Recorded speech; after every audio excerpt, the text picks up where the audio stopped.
Tonight, remembering the woman who could turn the world on with her smile. The show is brilliant because Mary is who you want to be. A TV icon speaking out. Will you shut up, Ted? And inspiring generations of young girls and women. Oh my God, I wanted to be mayor. Co-stars you love. And I look around at these girls and I just, my heart fills up with so. How the show almost ended before it ever got started. It tested and still retains this honor as being the lowest ranked television episode ever viewed. And our revealing visits with Mary through the years. They say she is so nice. The secrets no one knew. People were stunned when it came out that I went to Betty Ford. The struggle with diabetes behind that gladiator smile. You wake up and you say, is this going to be the day?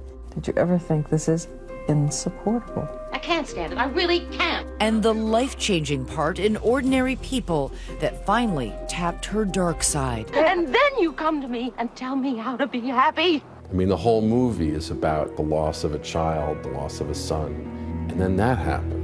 Very reminiscent of my own life. Now we celebrate and say goodbye. Thank you for being my family. Hats off in Minneapolis today for the legend who made it. After all. Good evening, everyone. I'm David Muir. And I'm Elizabeth Vargas. She was the woman millions of people welcomed into their homes every Saturday night and into their hearts forever. Mary Tyler Moore, who died this week at the age of 80 of heart problems related to pneumonia. For so many of us, she changed our futures, one laugh line at a time. But behind those laughs, she also hid great pain and, as we now know, personal heartbreak. So tonight, a special tribute to Mary Tyler Moore. Stories from her friends right here, also your favorite episodes, and the surprising thing she said was her greatest regret, which had nothing to do with showbiz. Mary Tyler Moore. Mary Tyler Moore dazzled us with her dancing. 3, 4, 5, 6, 7, 8. Made us keel over in laughter. I usually look so much better than this. And like the song says, turned the whole world on with her smile. Mary Tyler Moore was without question one of the most influential actresses in television history. All you needed to say was one word, Mary. Everybody knew you were talking about. She ripped up the television comedy rulebook and rewrote the chapter on women. I'm obsessed, and you're just ignoring it. Well, I figured it was just one of those woman things. No, Mr. Brand, it's not. She was actually one of the first to portray a modern woman on television. She reaches right out through the television set, says, I gotcha. I think Mary Tyler Moore has probably had more influence on my career than any other single person or force. She was the first character to make people laugh by being good at her job. Lucille Ball made us laugh by being bad when she was trying to work. Speed it up a little! Mary Richards made you laugh by handling the egos and the insecurities of all the guys she worked with. Read it. All right. Out loud! But to understand just how Mary was able to make it after all, you have to rewind to Brooklyn in the 1930s, where right from the start, Mary set herself apart from the rest. And I was born in Brooklyn, and when you're from Brooklyn, you're supposed to talk like you're from Brooklyn, right? You know what I mean? Well, my family had no money, but they did both major in English in college, and they taught me how to speak correctly. Her early life is a difficult one, with an alcoholic mother and a distant father. For solace, young Mary turns to dancing, working hard at limbering up the legs that would one day carry her to Hollywood. My grandfather once said of me, having watched me prancing and leaping, this child will either end up on stage or in jail. When her family decides to go west, moving to California, 9-year-old Mary is the first one out the door. I knew I would be discovered in Hollywood. I mean, it wasn't likely to happen in Brooklyn. At 18, in an act of rebellion, Mary marries her first husband, a salesman nearly 10 years her senior. She would later explain why to Barbara Walters. Why did you get married so young? Well, you know, I don't want to denigrate my parents, but I was going through a stage at about 16, 17, 18, where I didn't like them very much, and I really wanted to be independent. I didn't want to be told what to do. Every day. In 1955, Mary breaks into show business I'm Happy Hot Point. as a dancing pixie, but Hot Point Appliances goes cold on Mary after she gets pregnant. There I was, not looking very much like the logo they had in mind. After the birth of son Richie, she turns to acting, and though it may have started slow with bit roles on television, she told our Diane Sawyer in 1993 it was her only option. You really think that you would have gone in some completely different trajectory? If I hadn't Dancing become an in a go-go actress, club or- I think I probably would have been homeless. I really don't think there's very much else in life I was prepared to do. But I was disciplined. That discipline would carry Mary to her big break. In 1961, she is called into audition for the Dick Van Dyke Show. Legendary comedian Carl Reiner was the show's creator. And she said the first line, and I heard this sound in her voice, a ping in her voice. My hand became the claw in that machine that picks out candy at the arcades. I walked across the room. In the middle of the scene, he put his hand on my head, sitting in a chair across from him, and said, "Get up." I got up, and he steered me down the hall to Sheldon Leonard's office. And I said, Sheldon, I got her. The Dick Van Dyke Show. But her on-screen husband, Dick Van Dyke, isn't as sure. She was 23 when she came on the show and had never done any comedy. I knew I was in with a bunch of black belts in comedy, and I had no real experience at it.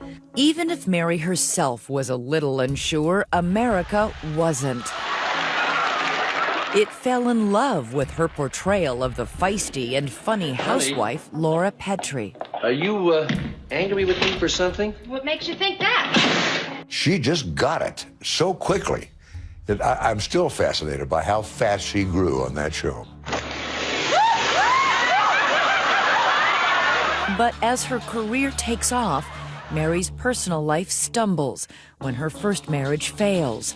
She turns to Carl Reiner for support. I was her father figure because her father was a non-communicative man who didn't know how to talk to her. She was 16 years old before he ever gave her a compliment, and she was going to her prom with a prom dress, and he looked at her, he says, "Mary, you look very handsome." That was the only compliment he ever got. Imagine a beauty like that getting that as your only compliment. On the show, Reiner encourages Mary to bring parts of herself to the role. The big objection was the pants that I wore. I had seen too many housewives on television who were vacuuming in high heels and a floral printed frock. And I said, wait a minute, that's not the way it really is. I wanted to represent something of me, and I was married and a mother and wore pants. Oh, Rob. And that familiar line would become her catchphrase. Oh, Rob. Oh, Rob. Oh, Rob. Just 2 words that could say so much. People were saying that, even if their husbands weren't Rob. Oh, Rob. As her confidence grows, Mary found both popular success and critical acclaim. The winner in Hollywood is Mary Tyler Moore. Winning her first 2 Emmy Awards for the show. But far more gratifying for her personally was the respect of one particular peer. Gee, I'm glad you're home. How's about a great big... I'll see you later. Lucille Ball was our landlady at that point. She owned Desilu, and we'd be rehearsing on the set, and then we'd hear a laugh. We looked up, and there she was on the catwalk, and she'd be up there watching us. And I will never forget, one day she sort of walked out of the studio and then came back and came up to me, and she said, "You're very good," and then walked on. And that was the greatest gift I ever received in this business. The Dick Van Dyke Show ran for 5 seasons before going off the air in 1966. It was the end of a family. The family that I never felt comfortable with as a child. I suddenly felt at home with this bunch of people. And by now, Mary had married a second time to an advertising executive named Grant Tinker. Together, the couple was about to transform the TV landscape. What nobody saw coming was that she would be front and center on one of the most formative shows in television history. This was a seismic change. Stay with us.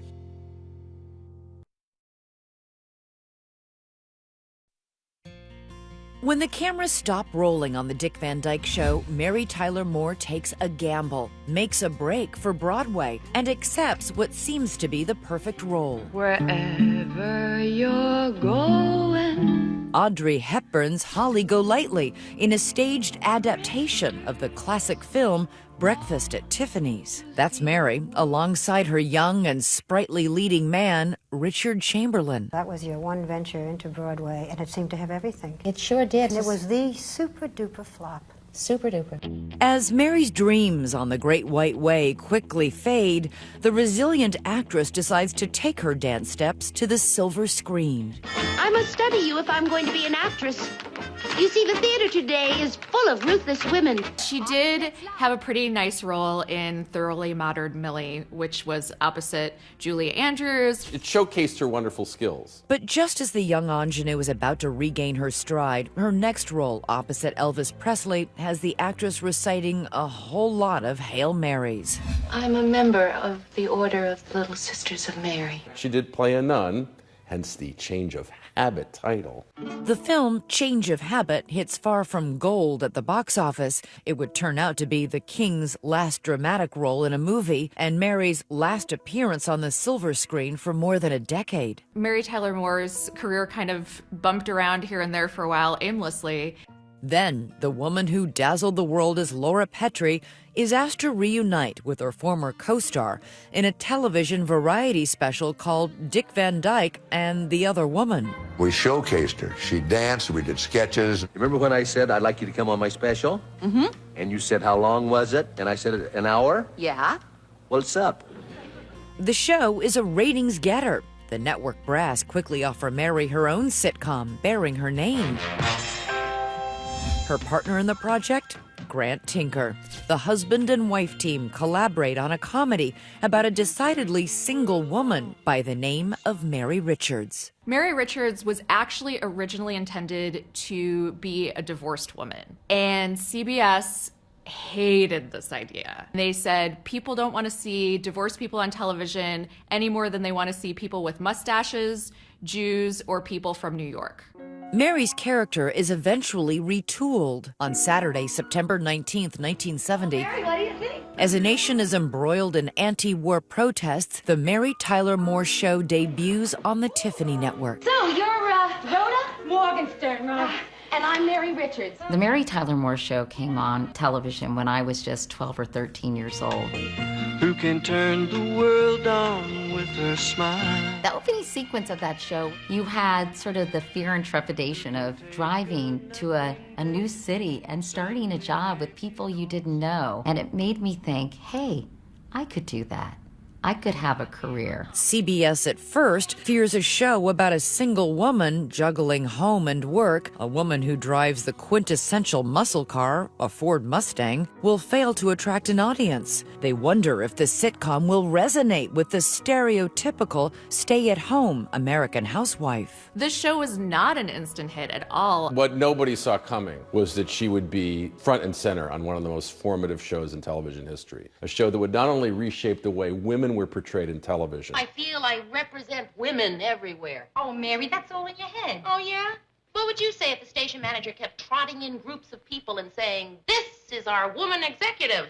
But would reshape the way viewers thought of themselves and thought about women in the workplace.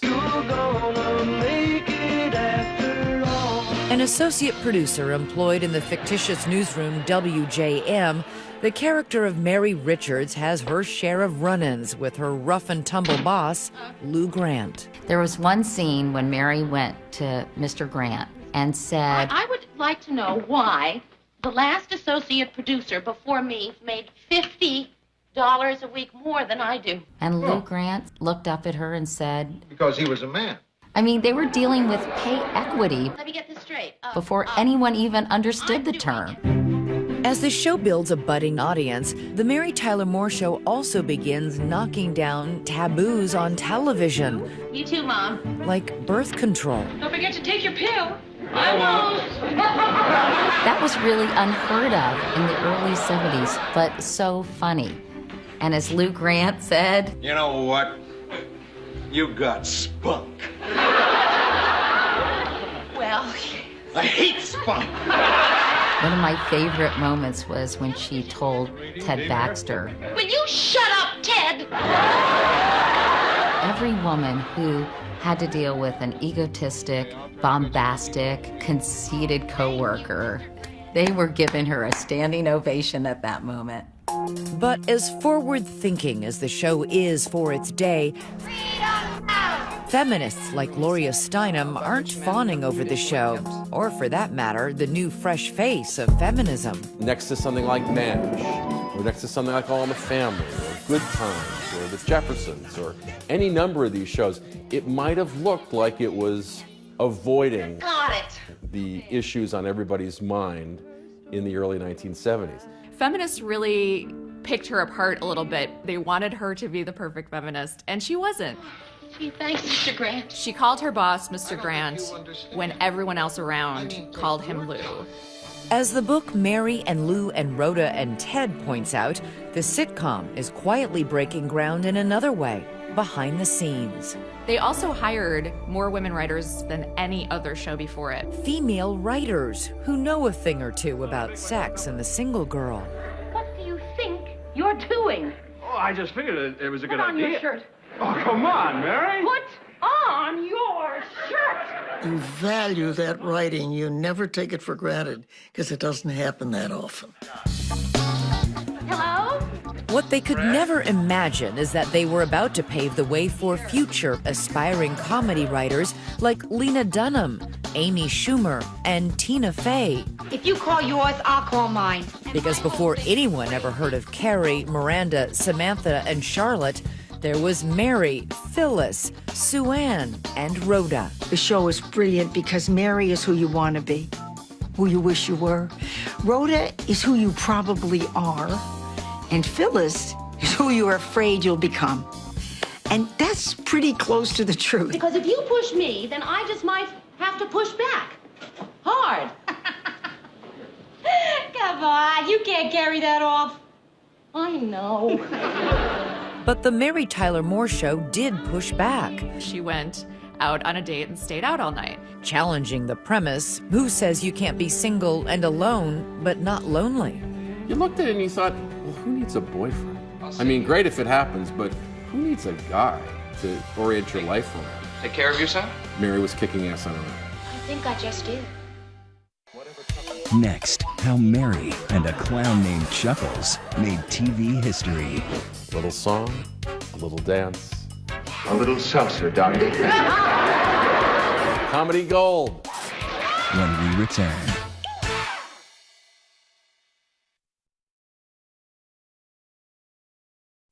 Do you have any idea of when I started working here? Oh, I guess about a year ago.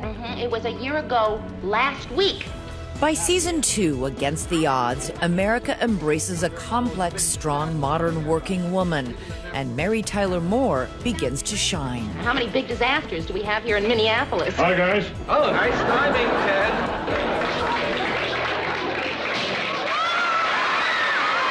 Mary's gifts are bolstered by a surrounding cast that brims with talent and a mixed bag of personalities, dancing together as one on screen.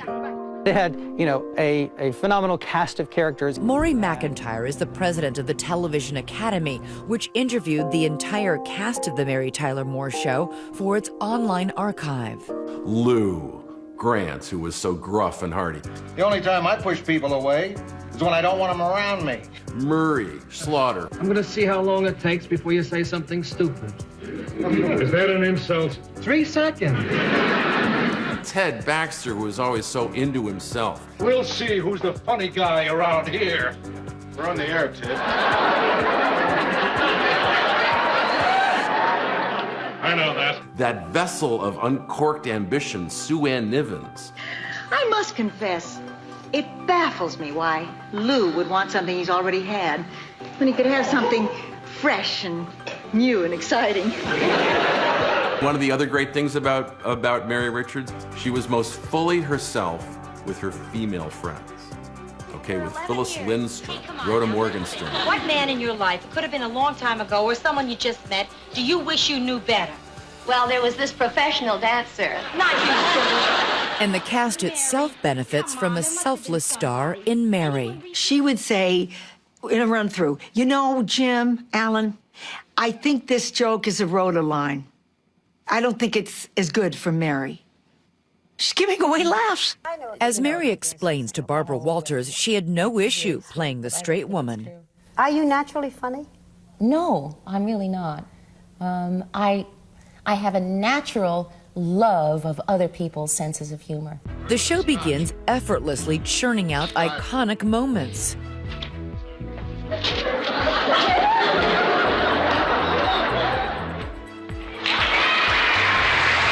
There was the one where Walter Cronkite shows up. That's pretty funny. Excuse me, could you tell me where I could find Lou Grant? Yeah, he's right in there. Lou!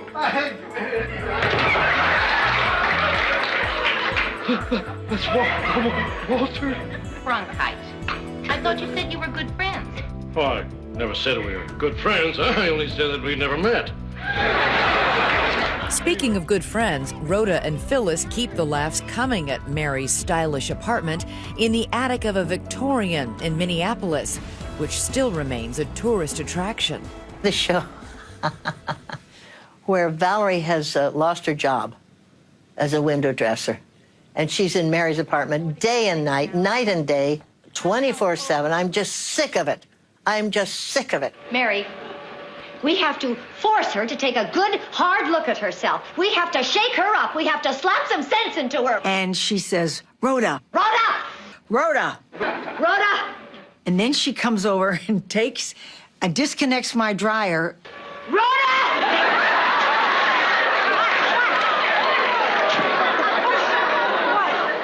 And the winner is Mary Tyler Moore Show. Throughout its run, the Mary Tyler Moore Show amasses historic critical success. The Mary Tyler Moore Show as a whole actually was one of the most awarded by the Television Academy. And Mary Tyler Moore also has success behind the camera. The production company she started with her then-husband, Grant Tinker, begins launching a string of hit shows. They did the Bob Newhart Show. Hello? They did their spin-offs from the Mary Tyler Moore Show, which were Rhoda, Do you believe this person? Lou Grant, I liked you better fat. Everybody says that. Phyllis, It fills a void since the passing of Lars. Hill Street Blues, St. Elsewhere. The MTM signature, a cat meowing in homage to the roar of the MGM lion and to Mary herself. I think it actually really symbolizes her nicely because she was a tough broad, but she was also this amazing comedic actress and powerhouse. But if there's one episode that showcases all of Mary Tyler Moore's gifts, it's the one titled Chuckles Bites the Dust, considered by many to be one of the greatest episodes in television history. Something terrible has happened.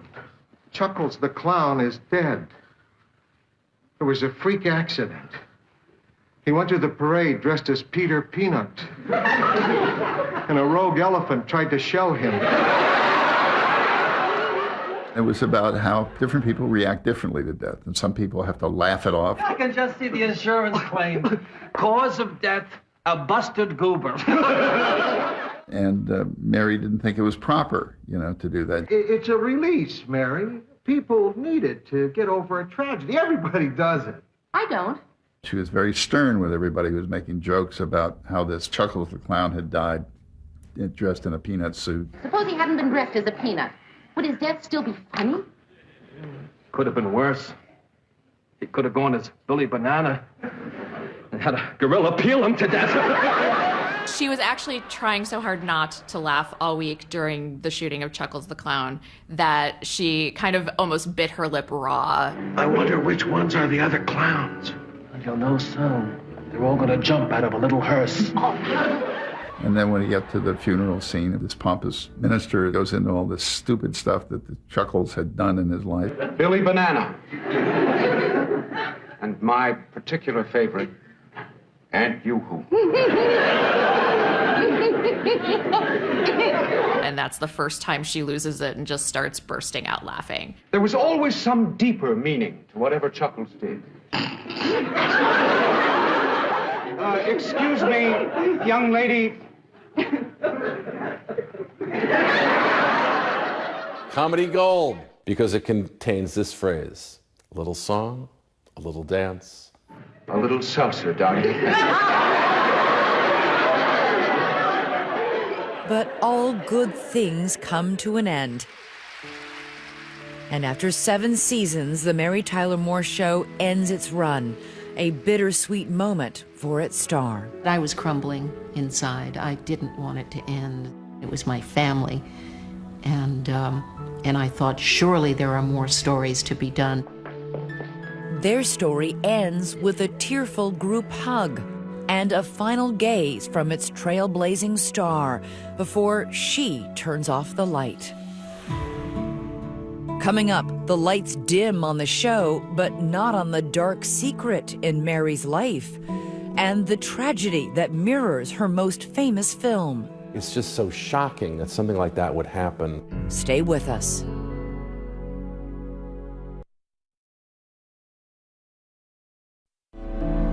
"2020 continues with Mary Tyler Moore, After All."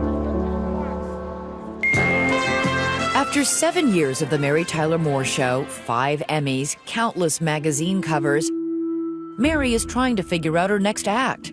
It is 1979 when she invites Barbara Walters into the home she has just built.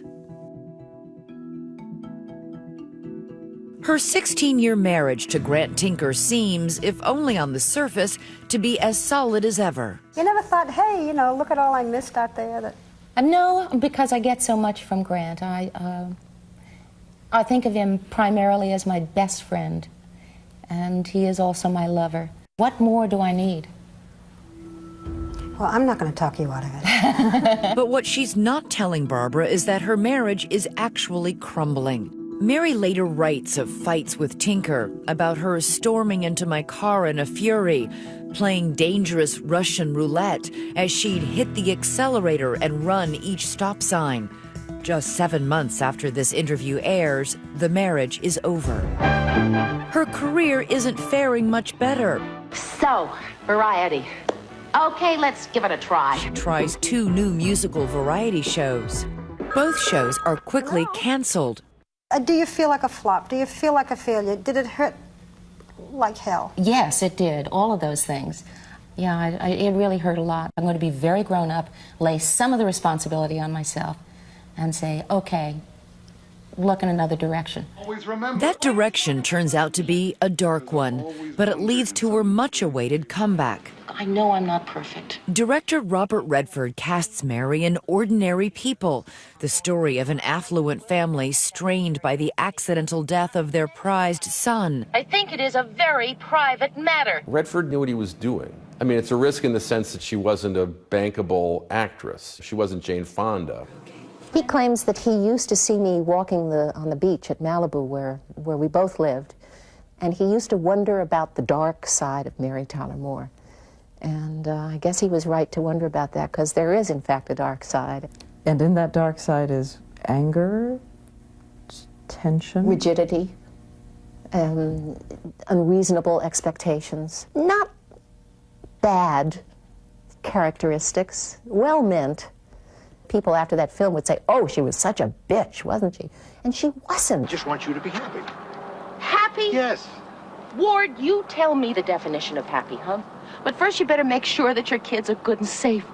That no one's fallen off a horse, or been hit by a car, or drowned in that swimming pool you're so proud of. Oh. And then you come to me and tell me how to be happy.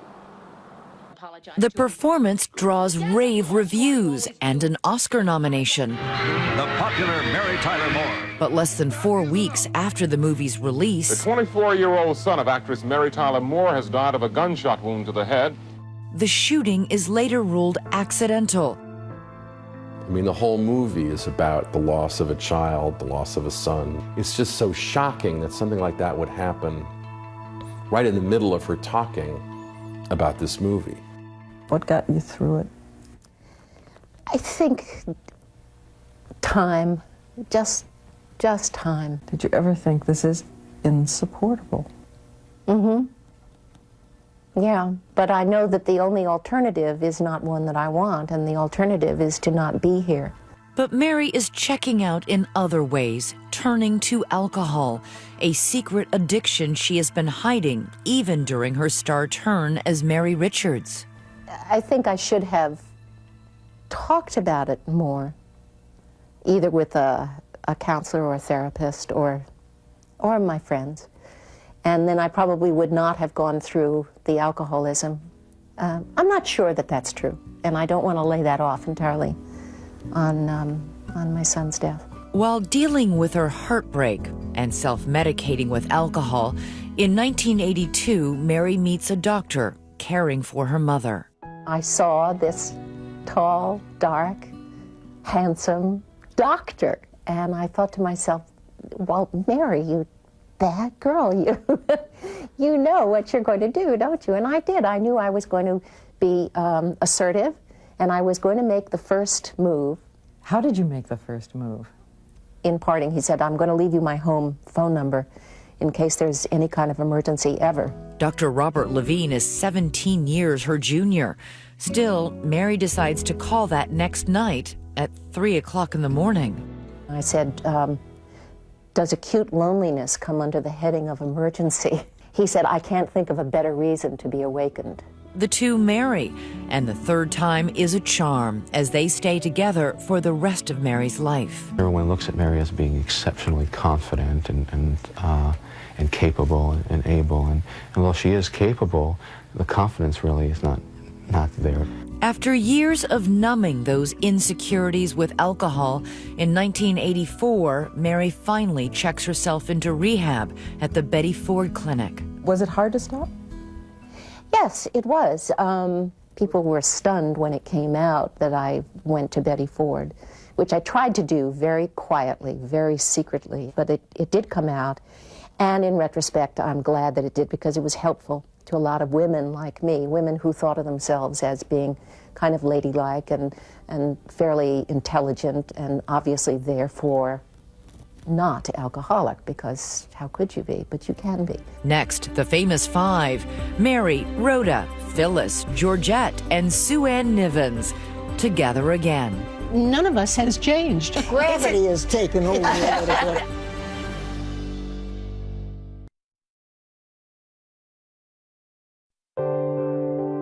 In a career that spanned nearly 6 decades, full of smiles and success, there's something else: a lifelong struggle with type 1 diabetes. When you're a diabetic, you live with the question, sort of, if I can put it in a dramatic way, every day you wake up and you say, is this going to be the day that the kidney fails, or that this fails, or that I have a heart attack or a stroke?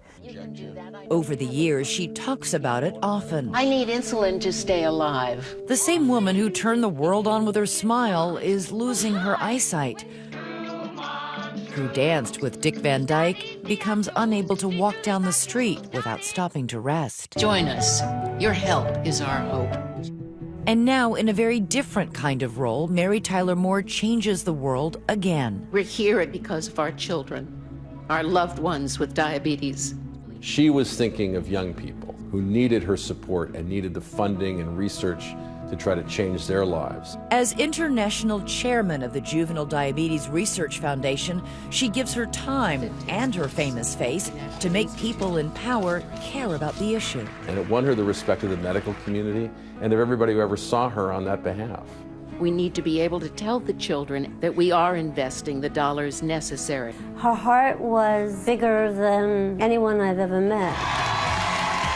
She had such compassion towards people in need or animals. These are dogs that are either abandoned or lost. Together with her close friend Bernadette Peters, she starts Broadway Barks, a group of actors dedicated to finding homes for four-legged friends in distress. She was someone that just couldn't let those things go by. No wonder, then, so many tweets this week honoring Mary pour in from animal lovers, from the Humane Society to PETA. They know for her, every living creature counted. For all those good deeds and, of course, all those great performances, in 2012, the Screen Actors Guild honors her with a Lifetime Achievement Award. There to present it, who else? Dick Van Dyke. And really, I can't think of someone in the entertainment industry more deserving of a Lifetime Achievement Award than Mary Tyler Moore. Thank you so much. But still to come, another showstopper. Hello, clubs! In 2015, for the first time in decades, Mary and all her co-stars from frozen Minneapolis reunite on Hot in Cleveland as guests on Betty White's show. How come she got to be in the center of every picture? Because I had the smile. You bet your beret was a big deal to have them all together. I mean, it was. Such a big deal. That show opened up a whole new world for girls who grew up watching it, including me. Hi, lady. Katie Couric can't pass it up. I am so thrilled and honored. Being with the entire cast of the Mary Tyler Moore Show was the thrill of a lifetime for me. A group interview right on the set. I hear it all the time about Mary. Oh, Mary inspired me to do this. Every time anybody talks to me about it, they always say Betty inspired them, not Mary. She, I think, was an exceedingly private person and very humble. Why did Mary Richards captivate and really capture the hearts of so many people? I think it was because our writers wrote so honestly. Even though she was the heart and soul of that show, she would always credit the writers or talk about the ensemble nature of the show. What is it like for you all working together after 40 years? Heaven. Yeah, it really is heaven, and none of us has changed. Well, we've done the best we can. Gravity has taken over a little bit. You could tell sitting in that room that those women truly loved each other, and it was so genuine, you can't fake that. And it's just, you know, it makes me think, what a lucky woman you are. How fabulous to be working with the people who are your very good friends. When someone like Mary leaves us, it just really heartbreaking. Any regrets? I tell you, my only regret is that I didn't have more children. I lost my son 14 years ago. And I don't have and will not have grandchildren. So how would you like to be remembered? I would like to be remembered as somebody who made a difference in the lives of animals. And in terms of television, movies, Broadway? As somebody who always looked for the truth, even if it wasn't funny. Next, a theme song for the ages from the stars who were there at the start. Well, it's you, girl, and you should know it. The story behind the song. Who can take a nothing day that the whole world learned and loved to sing along.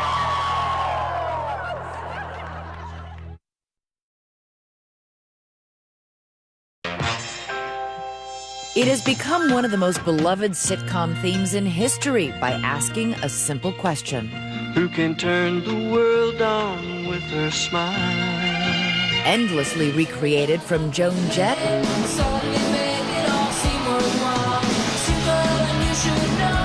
to Family Guy. For creator Sonny Curtis, a musician with a rock pedigree,